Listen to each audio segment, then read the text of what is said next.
when we brought Focus CFO to the table and decided to take a chance, right away we noticed an impact of just the clarity that he brought to the table of how you're viewed by banks, how you're viewed by outsiders, other options and other ways of looking at your financial data.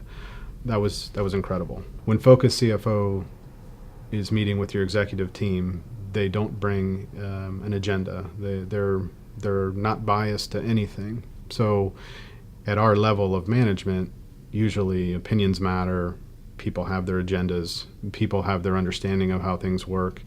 Whereas the difference that Jim brings to the table, our Focus CFO rep, is that he doesn't have to be right. He doesn't have to drive an agenda. He's giving you objective opinions of what he sees. The financial aspect, I know a lot about it. I'm very well rounded when it comes to having financial discussions, although Focus CFO brings a level of expertise to the table that I don't currently have, nor do I ever want. I like to drive sales. I like to be out in the community.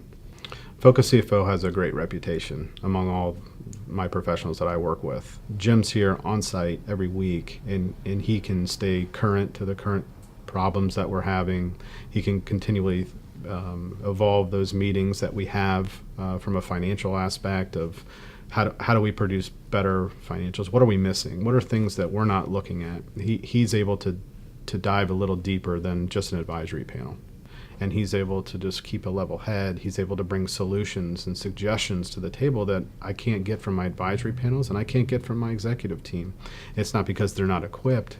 It's because he's well-rounded and because he's exposed to other situations outside of my company that I think keep him continually evolving in his experience.